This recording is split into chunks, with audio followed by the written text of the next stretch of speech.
PYQs के इस series में आपका स्वागत है।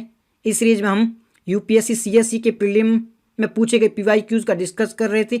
इस सीरीज में हम पीवाईक्यूज का डिटेल में अध्ययन कर रहे हैं। हमारा मकसद एक ही है कि यूपीएससी सीएससी में जितने भी लास्ट 12 सालों में पीवाईक्यूज पूछे गए हैं 2011 से 2023 तक के, उनको सबका डिटेल में अध्ययन करेंगे। उसमें क्या आंसर दिए गए हैं, क्या करेक्ट ऑप्शन है और क्या इनकरेक्ट ऑप्शन है, उनका भी डिटेल में अध्ययन करेंगे। इस कड़ी में हमने पार्ट 1 खत्म कर चुके हैं। पार्ट 1 में हमने एंशिएंट हिस्ट्री के 5 पीवाईक्यूज देखे थे। अब ये हमारा सेकंड पार्ट है। इसमें जो आगे के पीवाईक्यूज है उनका डिटेल से अध्ययन करेंगे। तो स्टे कनेक्टेड विद अस। और चलिए लेट्स स्टार्ट करते हैं। तो हमारा छठा क्वेश्चन है, पहले हम इंग्लिश में बताएंगे, आपको पॉज करना है 1 मिनट के लिए, उसका आंसर देना है और फिर आगे चलना है। तो हमारा छठा क्वेश्चन है वो है, पहले इंग्लिश में बताऊंगा आपको, which one of the following is not Harappan site. ठीक है, चौहदड़ो, कोटदीजी, सुहागपुरा और देसलपुरा। हिंदी में निम्नलिखित में से कौन सा हड़प्पन स्थल नहीं है? 4 ऑप्शन है, कोटदीजी, चौहदड़ो, सोहागपुर, देसलपुरा। ये जो 4 है इनमें से आपको बताना है। ये यूपीएससी 2019 में पूछा गया था कि इनमें से है वो हड़प्पन साइट कौन सा नहीं है। आप चारों आंसर को एक बार देखो, चारों ऑप्शन को ध्यान से देखो। चौहदड़ो आप समझ जाओगे ये हड़प्पन साइट है, कोटदीजी हड़प्पन साइट है। आप दोनों में कंफ्यूज हो सकते हो, सुहागपुरा और देसलपुर के बीच में। तो ये आंसर हमारा जो करेक्ट होगा वो सुहागपुरा होगा। सुहागपुरा के बारे में बात करें, ये कहाँ पर है? ये गोरखपुर उत्तर प्रदेश में लोकेटेड है। यहाँ अशोकन इंस्क्रिप्शन पाए गए हैं, सम्राट अशोक के इंस्क्रिप्शन यहाँ पर पाए गए हैं। और ये जो इंस्क्रिप्शन थे ये प्राकृत और ब्राह्मी लिपि में पाए गए थे। ठीक है, ये जो सुहागपुरा है ये राप्ती रिवर पर सिचुएटेड है। तो सुहागपुरा के बारे में ये इन्फॉर्मेशन थी, इसको आप लिख लो। ठीक है, तो आइए आप बहुत काम आने वाली है। अब देख लेते हैं हड़प्पन साइट। जो हमारा पहला ऑप्शन है कोटदीजी। सबसे पहले कोटदीजी का मतलब क्या होता है? कोटदीजी का मतलब होता है डॉटर ऑफ कोर्ट, यानी कि कोर्ट की डॉटर। ठीक है, इसलिए इसे कोटदीजी कहा जाता है। ये कहाँ पर लोकेटेड है? ये वर्तमान में खैरपुर पाकिस्तान में लोकेटेड है। यहाँ से कॉपर, ब्रॉन्ज, बैंगल्स इत्यादि पाए गए थे। साथ में बुल है, बर्ड है, इनकी हड्डियाँ भी यहीं से पाई गई थी। अब देसलपुर के बारे में बात करें तो यहाँ पर घर की दीवारें हैं, ये सारी यहाँ पर पाई गई थी, ये भी पाकिस्तान में। चौहदड़ो के बारे में बात करें, ये चौहदड़ो कहाँ है? ये भी पाकिस्तान में है। ये इंडस रिवर पर लोकेटेड है। चौहदड़ो कौन सी रिवर पर लोकेटेड है? इंडस रिवर पर। क्या ये चीज़ याद रखनी कौन सी रिवर पर है? जी हाँ, यूपीएससी इससे संबंधित भी क्वेश्चन पूछ सकता है। तो चौहदड़ो इंडस रिवर पर लोकेटेड है। वर्तमान में कहाँ? वर्तमान में पाकिस्तान में। यहाँ से क्या पाई गई थी? यहाँ से सौंप वगैरह कुछ चीज़ें मिली है। तो ये चौहदड़ो के बारे में इन्फॉर्मेशन थी। ठीक है, चारों ऑप्शन देख लिए, उनके चारों के थोड़ी डिटेल में भी देख लिए थे। ठीक है, अब चलेंगे हमारे नेक्स्ट क्वेश्चन की ओर। हमारा जो नेक्स्ट क्वेश्चन है वो यूपीएससी ने 2013 में पूछा था। ठीक है, प्रीलिम में 2013 का क्वेश्चन है। पहले इंग्लिश में, which of the following characteristic the people of Indus civilisation. 4 option दे रखे हैं, उनमें से आपको जो भी ऑप्शन उसमें करेक्ट स्टेटमेंट है, मतलब सही देखना है, करेक्ट देखना है। ठीक है, ये ध्यान रखना, करेक्ट और इनकरेक्ट का ध्यान रखना है। करेक्ट को सर्कल कर लो। तो आपको करेक्ट स्टेटमेंट बताना है। पहली स्टेटमेंट क्या है? They processed great palace and temples. ठीक है, दूसरा ऑप्शन क्या है? तीसरा स्टेटमेंट कहता है, सेकंड स्टेटमेंट कहता है they worship both male and female deities. Third option या थर्ड स्टेटमेंट क्या कहता है? थर्ड स्टेटमेंट कहता है they employed horse drawn chariot in warfare. ये 3 स्टेटमेंट है, इनको देखो और आंसर देने की कोशिश करो। हिंदी में देखते हैं, निम्नलिखित में से कौन सी सिंधु सभ्यता के लोगों की विशेषता है? 2013 का क्वेश्चन है। पहला स्टेटमेंट है, ठीक है, वो है उनके पास में विशाल महल और मंदिर थे। दूसरा स्टेटमेंट क्या है? ये लोग नर और मादा दोनों देवताओं की पूजा करते थे। तीसरा स्टेटमेंट क्या है? इन्होंने युद्ध में घोड़े से खींचने जाने वाले रथों का प्रयोग किया था। इनमें से आपको सही कथन का चयन करना है। 3 कथन है, तीनों में से सही का चयन करना है। ठीक है, 1 मिनट के लिए पॉज करो, एलिमिनेशन टेक्निक का यूज करो। यहाँ पर एलिमिनेशन टेक्निक यूज हो सकती है। तो आंसर बताओ। ठीक है, होप करता हूँ आपने आंसर दे दिया होगा, करेक्ट ही होगा। तो चलिए एक बार देख लेते हैं हड़प्पन सिविलाइजेशन के बारे में। ये जो क्वेश्चन आया है ये हड़प्पन सिविलाइजेशन की धार्मिक पहलुओं से ये क्वेश्चन आया है। इसके बारे में देख लेते हैं। पहले तो हड़प्पा सभ्यता है ना, इसके उद्गम के बारे में बात करी तो इसका ओरिजिन है वो नॉर्थ वेस्ट पार्ट में हुआ था। इंडिया के नॉर्थ वेस्ट पार्ट में इसका ओरिजिन हुआ था, इसलिए इसे हड़प्पन कहा जाता है। बिकॉज कि यहाँ पर सबसे जो पहला शहर खोजा गया था ना, उसका नाम हड़प्पा था, इसलिए इसे हड़प्पन साइट भी कहा जाता है। और इसको खोजा कब गया था?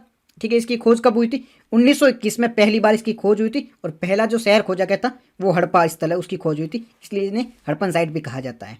और आज में हड़प्पा साइट कहाँ है? आज जो वर्तमान में हड़प्पा शहर वो कहाँ है? ये पाकिस्तान के पंजाब में स्थित है। वर्तमान में ये पाकिस्तान के पंजाब में सिचुएटेड है, लोकेटेड है। ठीक है, हड़प्पा संस्कृति के बारे में बात करें तो ये संस्कृति है सिंध है, बलूचिस्तान है, गुजरात है, राजस्थान है, वेस्टर्न यूपी में मतलब इनकी बाउंड्री है, कहाँ तक ये फैली हुई है, तो यहाँ तक फैली हुई, सिंध, बलूचिस्तान, गुजरात, राजस्थान, वेस्टर्न यूपी, यहाँ तक इसकी बाउंड्री फैली हुई थी।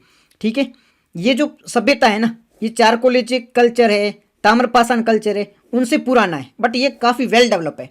जो ताम्रपाषाण वगैरह थे ना, ये इतने डेवलप नहीं थे, बट ये जो हड़प्पन कल्चर है इनसे काफ़ी एडवांस है, उनसे पुराना होते हुए भी काफ़ी एडवांस है। कुछ तो इनके सिमिलर चल ही रहे थे, ठीक है, कुछ ताम्रपाषाण काल है, ठीक है, जो ब्राउन एज है उनके पास सिमिलर ही चल रहे थे, मतलब इनके साथ साथ चल रहे थे, बट कुछ है वो इनके बाद भी है, कुछ इनसे पहले भी थे।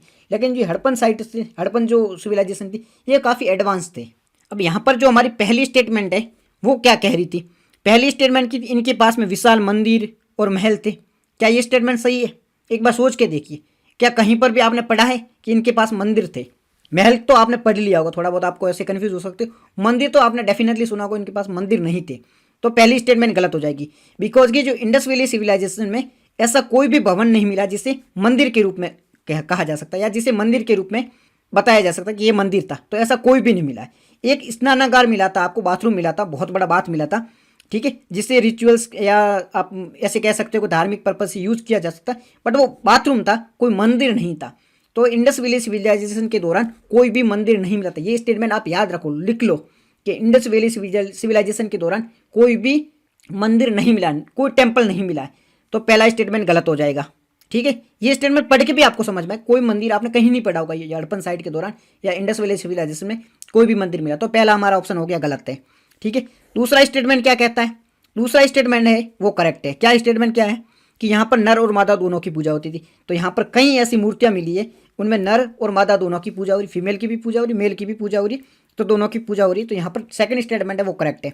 तीसरा स्टेटमेंट सी, वो क्या कह रहा है कि इन्होंने है ना घोड़ों का यूज किया था। तो इंडस वैली सिविलाइजेशन के दौरान घोड़ों का यूज हुआ था, ठीक है। काफ़ी कन्फ्यूजन, काफ़ी डिबेटिंग ये मुद्दा रहता कि इनके पास में घोड़ों का नॉलेज था नहीं, ठीक है।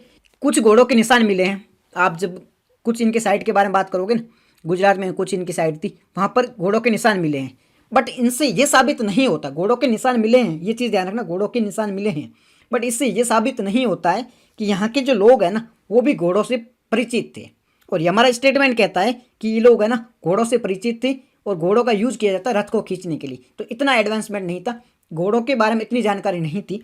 हाँ, कुछ मिले हैं बट इतना वो नॉलेज नहीं था कि इनके बारे में। तो हमारा तीसरा स्टेटमेंट है वो गलत हो सकता है, गलत होगा, बिकॉज यूपीएससी ने भी किया है कि तीसरा स्टेटमेंट है वो गलत है। यूपीएससी खुद ने माना कि तीसरा स्टेटमेंट गलत है, तो हम भी मानेंगे तीसरा स्टेटमेंट गलत है, ठीक है। तो हमारा पहला गलत हो गया, तीसरा गलत हो गया, दूसरा सही है। अब एक बार एलिमिनेशन टेक्निक का यूज़ करते हैं।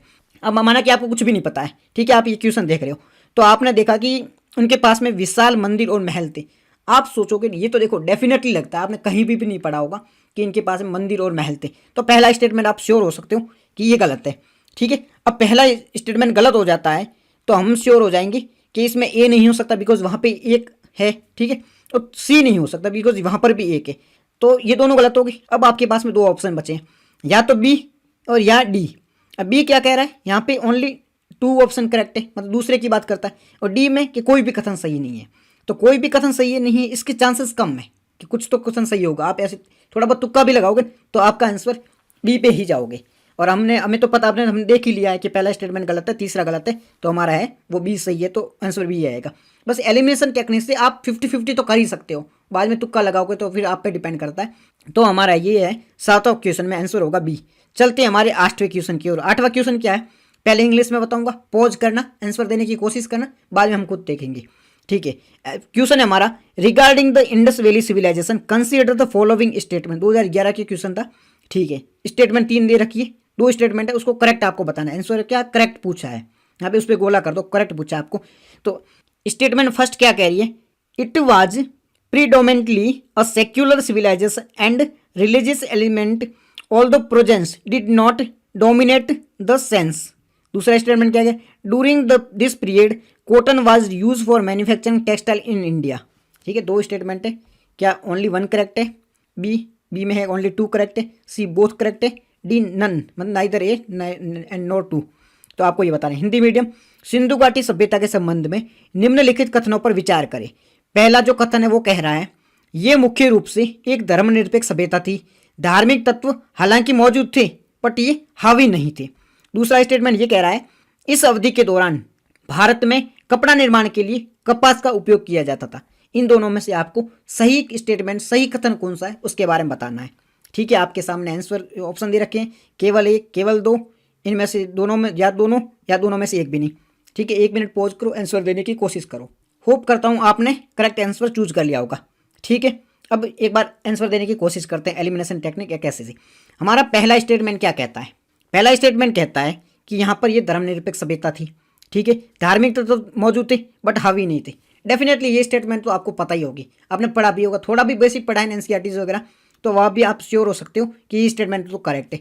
बिकॉज कि यहाँ पर ही धर्मनिरपेक्ष थी, यहाँ पर थोड़े बहुत तत्व थे, जैसे कि वो बात मिला था जिसका यूज रिचुअल्स के लिए होता था। ठीक है, तो यहाँ पर कुछ तो मिले हैं धार्मिक तत्व, बट ऐसा नहीं कि धर्म बहुत ज़्यादा हावी था, तो धर्म हावी नहीं था, कुछ एलिमेंट मिले हैं, धर्म हावी नहीं था। तो सिंधु घाटी सभ्यता के लोग थे ना, वो पेड़ पौधों जंतुओं की पूजा करते थे। धार्मिक प्रैक्टिस की कुछ ज़्यादा साक्ष्य नहीं मिले, थोड़े बहुत साक्ष्य मिले हैं, बट धर्म इन पे हावी नहीं था।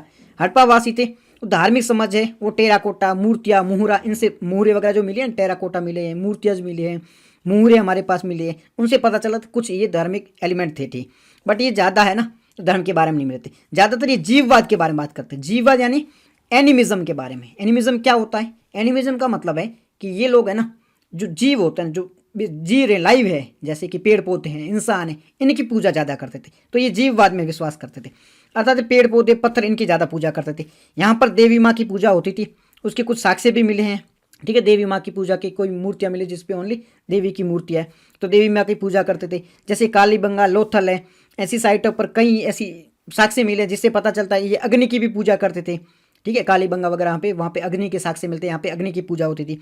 यहाँ पर बरियल प्रैक्टिस है, जैसे कि अग्निदाह वगैरह की जाती है, वो उनकी भी प्रथा मिली है। जैसे दफनाने की प्रथा मिली है, तो बरियल प्रैक्टिस है, रिचुअल्स है, दफनाने की प्रथा है, इनके भी कुछ साक्ष्य मिले हैं। साथ ही साथ में कालीबंगा से ये भी प्राप्त हुआ है कि यहाँ पे मरने के बाद में इंसानों को दफनाया भी जाता था, इसके भी साक्ष्य मिले हैं। ये लोग जो थे ना, वो धार्मिक अनुष्ठान है, वो मंदिरों में या छोटे छोटे घर में मंदिर होते थे, उनमें ये धार्मिक अनुष्ठान ये करते थे। या फिर थोड़ी बहुत बाहर जाके भी जैसे रिचुअल वगैरह वो चलाते थे। बड़े बड़े मंदिर तो थे नहीं, छोटे मोटे जो मंदिर थे वहाँ जाके ये धार्मिक थोड़े जो भी इनके कार्यक्रम थे उन्हें परफॉर्म करते थे। तो हमारी पहली स्टेटमेंट है वो करेक्ट हो सकती है। ठीक है, दूसरी स्टेटमेंट क्या है? दूसरी स्टेटमेंट कहती थी यहाँ पे कपड़े का यूज़ होता था, उसमें जो कपास है उसका यूज़ होता था। तो जी हाँ, दूसरी स्टेटमेंट करेक्ट है। हमने पढ़ा भी होगा आपने एनसीईआरटी वगैरह में कि इस टाइम है ना, कि इसलिए एनसीईआरटी इंपॉर्टेंट हो जाती है कि यहाँ पर कपड़े का यूज़ होता है। तो एनसीईआरटी में डायरेक्ट लिखा हुआ है कि कपड़े में कपास का यूज़ होना है। वो हड़प्पन साइट के दौरान, इंडस वैली सिविलाइजेशन के दौरान स्टार्ट हो चुका था, तो इनके कपास का प्रयोग करते थे ये लोग। तो ये जो 1929 में मोहनजोदड़ो से सूती कपड़े के टुकड़े मिले हैं ना, उसमें कपास का यूज़ था। तो ये कहाँ साक्ष्य मिले? 1929 में मोहनजोदड़ो से सूती कपड़े के टुकड़े मिले थे। इसके अलावा मेहरगढ़ में है ना, वहाँ कपास के बीज मिले हैं। ठीक है, जो 5000 ईसा पूर्व हैं, इससे यही सिद्ध होता है कि ये लोग है ना कपास का यूज है वो कपड़ों में करते थे। तो ये जो दूसरी स्टेटमेंट वो करेक्ट हो जाती है। ठीक है, अगर आप एलिमिनेशन लगाओगे तो भी आप पहले से तो श्योर हो, तो आपका आंसर पहला हो सकता है या सी हो सकता है, डी नहीं हो सकता, बी नहीं हो सकता। हमारा दूसरा भी सही है, तो हमारा आंसर हो जाएगा सी। ठीक है, ये हमने देख लिया। चलते हमारे नेक्स्ट क्वेश्चन की ओर। 9th क्वेश्चन, 9वां क्वेश्चन हमारा ये है, हिस्ट्री के वैदिक पीरियड के बारे में पूछा गया। वैदिक पीरियड से पूछा गया, 2017 में ये क्वेश्चन पूछा गया था। देखो, टॉपिक वाइज भी देख रहे हैं, इंडस वैली सिविलाइजेशन से हमने क्वेश्चन देखे हैं। ठीक है, अब वैदिक पीरियड से भी देख रहे हैं, तो ये चीज़ याद रखना, हम टॉपिक वाइज भी देख रहे हैं, सब्जेक्ट वाइज भी देख रहे हैं। तो ये हिस्ट्री के वैदिक पीरियड से भी पूछा गया क्वेश्चन है। क्वेश्चन 9th है, इंग्लिश में पहले बताएंगे हम।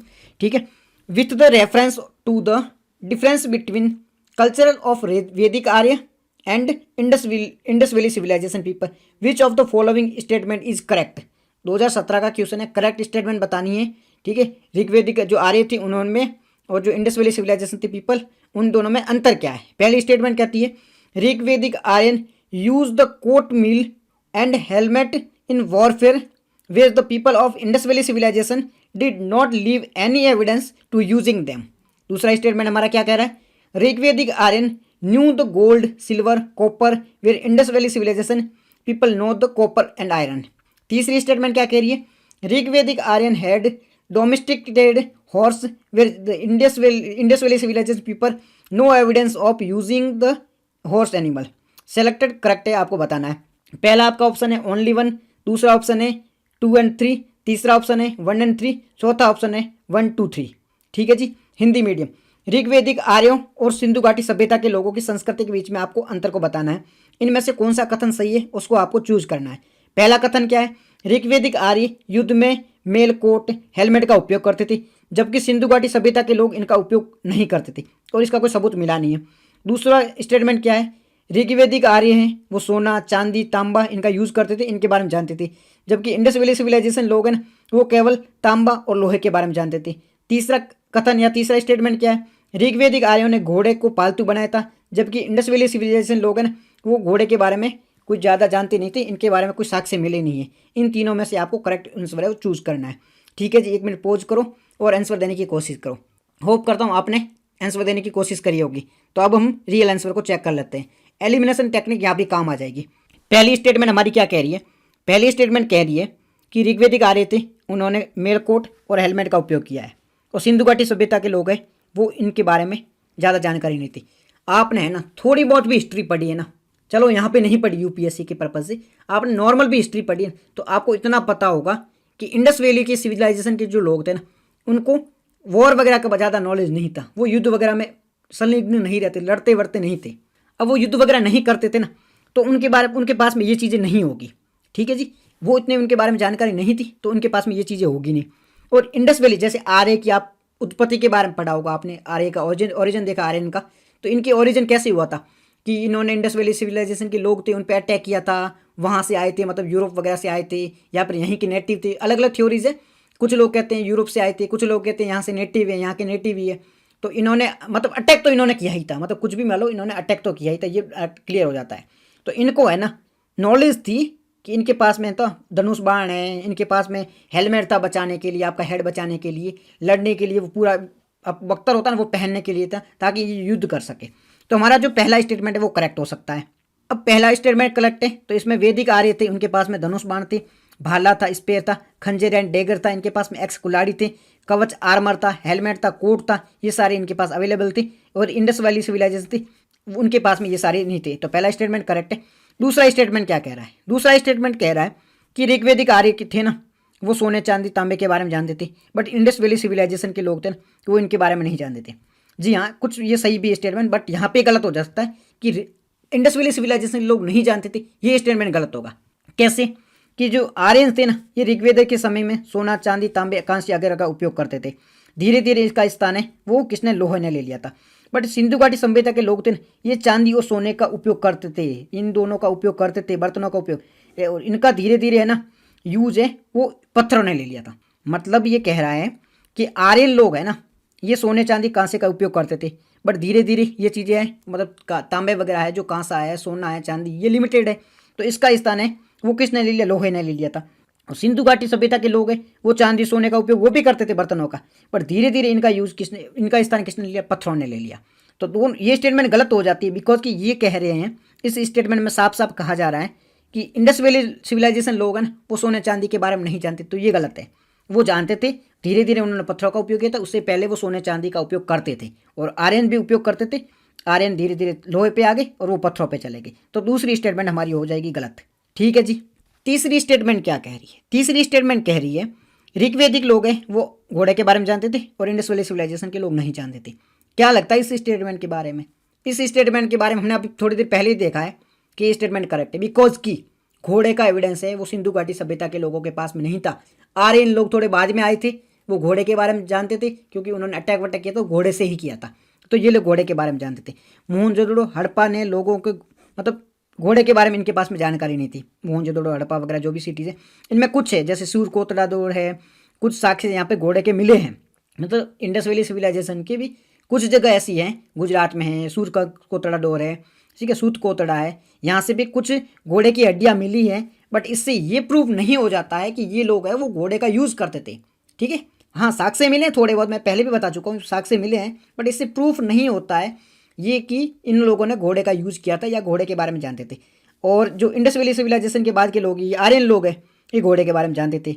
ठीक है, तो जो तीसरा स्टेटमेंट है वो हमारा करेक्ट हो जाता है। तो अब आंसर पे जाते क्या होगा, एलिमिनेशन टेक्निक यूज़ करते हैं कि आपको माना कि कुछ नहीं पता है, पहली स्टेटमेंट आप देखोगे ना तो आपको करेक्ट लगेगी, बिकॉज आपको थोड़ा बहुत पता ही, थोड़ा बहुत अगर हिस्ट्री पढ़ी तो आप पहली स्टेटमेंट है वो करेक्ट कर दोगे कि इन्होंने हेलमेट वगैरह का यूज़ किया होगा, इन्होंने नहीं किया होगा। पहली करेक्ट है, इसका मतलब है आपका आंसर है ना वो 2 नहीं हो सकता, भी नहीं हो सकता, बिकॉज कि वहाँ पर 2 और 3 1 नहीं दिया गया है।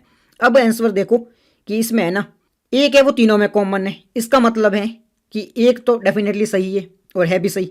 अब आपको देखना है कि 2 और 3 में क्या है। 2 और 3 में दूसरा हमने देखा कि ऋग्वेदिक लोग हैं वो सोने चांदी के बारे में नहीं, हालांकि ये टफ पड़ जाएगा आपको, ये भी नहीं आएगा। तो तीसरी स्टेटमेंट देखो, तीसरी स्टेटमेंट आपको पता चल जाएगी कि इन्होंने घोड़े का यूज़ नहीं किया था और आर्यन लोग थे उन्होंने किया था, तो आपको पता चल गया तीसरी स्टेटमेंट करेक्ट है।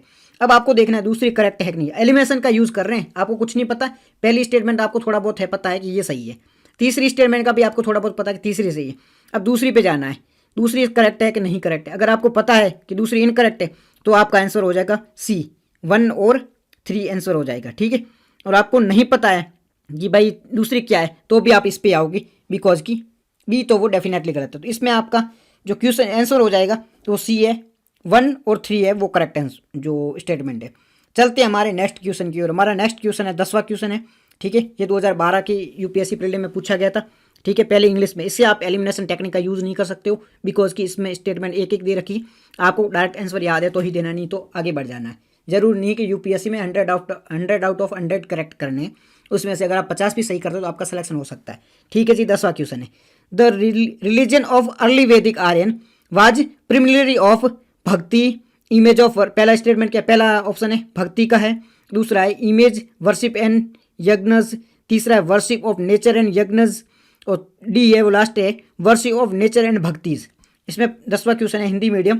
प्रारंभिक वैदिक आर्यों का धर्म मुख्यतः भक्ति धर्म था, छवि पूजा और यज्ञ था, प्रकृति पूजा और यज्ञ की पूजा थी, या प्रकृति पूजा और भक्ति पूजा थी। ये 2012 में पूछा गया था। चारों ऑप्शन को देखो और फिर आंसर देने की कोशिश करो। आपको आंसर निकालना है, 1 मिनट के लिए पॉज करो, आंसर देने की कोशिश करो। होप है आपने आंसर दे दिया होगा, आपका आंसर करेक्ट भी होगा। अब एक इसके बारे में देख लेते हैं। इसमें जो हमारा जो सी ऑप्शन है वो करेक्ट होगा। सी ऑप्शन क्या कह रहा है, वैदिक आर्य हैं वो प्रकृति की पूजा करते थे, प्रकृति में इंद्र की पूजा करते थे और अग्नि की पूजा करते थे, ठीक है, तो यज्ञ की पूजा करते थे। वैदिक आर्य इंद्र यानी प्रकृति देवता इंद्र, उनकी अग्नि है, सोम है, वरुण है, धरती है, नदियाँ है, सरस्वती, इन सब की पूजा करते थे। यहाँ देवी यानी गॉडेज की पूजा होती थी, ठीक है। यहाँ बलिदान यानी सेक्रीफाइस है, ठीक है, यज्ञ है, उपासना है, इन सब की भी मुख्य पद्धति होती थी। मतलब बलिदान को भी बढ़ावा दिया जाता था, मतलब बलिदान भी दी जाता, सेक्रीफाइस भी दी जाते थे, उपासना यानी वर्शिप भी की जाती थी, ठीक है। और ये वैदिक चांट यानी मंत्र वगैरह होते थे उनका भी उच्चारण करते थे। और ये ओजा यानी जो भोपा वगैरह होते ना वो है वो गायन करते थे। जब सेक्रीफाइस बलिदान दिया जाता था ये ओजा वगैरह ये गायन करते थे, गीत गाते थे, ये मंत्र का उच्चारण करते थे, उस दौरान ये बलि दी जाती थी, ठीक है। ये सम्मन सिंगी, जैसे ओजा गायन को सम्मन सिंगी कहा जाता है, ठीक है, तो वो करते थे, उस दौरान ये बलिदान दिया जाता था।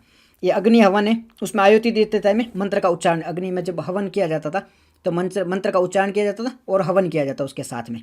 तो स्टेटमेंट सी है वो करेक्ट है कि ये प्रकृति की पूजा करते थे और यज्ञ की पूजा करते थे। भक्ति उस टाइम में था भी नहीं प्रचलित। क्या मूर्ति पूजा होती थी, मतलब इमेज पूजा होती थी, नहीं, ये तो पॉसिबल भी नहीं थी, ये तो टाइम में बिल्कुल नहीं होगा। और प्रकृति की पूजा और भक्ति, स्टेटमेंट डी आपको ऐसे नहीं पता तो आप गलत जा सकते हो, इसमें आप दो में कंफ्यूज हो सकते हो, या तो सी या डी।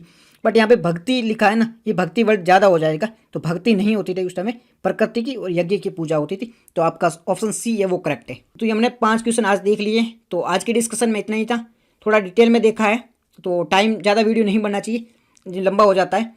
तो नेक्स्ट वीडियो में हम फिर 11वें क्वेश्चन से स्टार्ट करेंगे जहां मौर्यन एज के बारे में बताया गया। तो टॉपिक वाइज सब्जेक्ट वाइज काफ़ी डिटेल में डिस्कस करेंगे। अगर आपको इसकी PDF चाहिए तो हमारे टेलीग्राम चैनल ज्वाइन कर लो, इसकी लिंक आपको कमेंट सेक्शन में मिल जाएगी, डिस्क्रिप्शन में मिल जाएगी। आपको और नहीं मिलती तो आप सर्च भी कर सकते हो थिंकर IAS, कमेंट में भी बता सकते हो। और कौन सा पार्ट चाहिए, क्या सुधार चाहिए, वो भी आप सुझाव अपने दे सकते हो। तो ज्वाइन करने के लिए और हमारे से जुड़ने के लिए thank you very much for discussion.